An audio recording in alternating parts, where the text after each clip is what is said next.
মধ্যরাতে নিকষ কালো অন্ধকারে চারিদিক ডুবে আছে, শুধু ঝিঝি পোকার একঘেয়ে ডাক আর দূরে শিয়ালের হাঁক শোনা যায়। গ্রামের শেষ প্রান্তে রহিমদের পুরনো গোয়ালঘরটা বহু বছর ধরে পরিত্যক্ত। গ্রামের লোকজন বলত ওখানে নাকি এক অভিশপ্ত গরুর আত্মা ঘুরে বেড়ায়। রহিম মিয়াকে অনেকেই বারণ করেছিল, ওই গোয়ালঘরের ত্রিসীমানায় যেও না, যে গেছে সে আর ফেরেনি। কিন্তু রহিম মিয়া ছিল সাহসী, না, বলা ভালো একটু বেশিই সাহসী।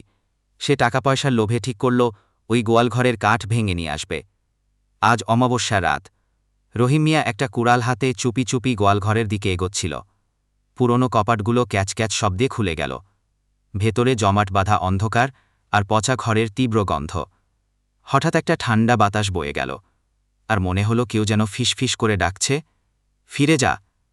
রহিম মিয়া ভ্রুক্ষেপ করল না।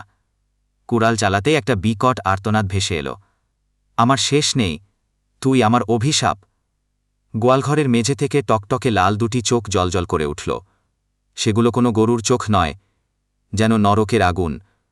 একটা বিশালাকৃতির ছায়া মূর্তিমান হয়ে উঠল, যার শরীর গরুর মতো কিন্তু মাথাটা পচে যাওয়া মানুষের খুলির মতো। চোখ থেকে রক্ত গড়িয়ে পড়ছে আর মুখ থেকে বেরিয়ে আসছে তীব্র চিৎকারের শব্দ। রহিম মিয়া কুড়াল ফেলে দিল, তার শরীর অবশ হয়ে গেল। সে দৌড়াতে চাইল কিন্তু পারল না। সেই পচা গরুর খুলিওয়ালা ভয়ঙ্কর আত্মা তার দিকে এগিয়ে এলো। তার শ্বাস বন্ধ হয়ে আসছিল।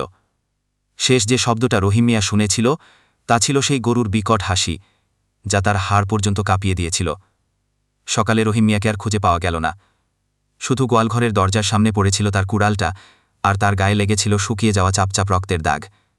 গ্রামের মানুষ আজও বলে, অমাবস্যা রাতে ওই গোয়ালঘরের কাছ দিয়ে গেলে নাকি গরুর মতো গোঙানির শব্দ শোনা যায়, আর তার সাথে মিশে থাকে এক পৈশাচিক হাসি।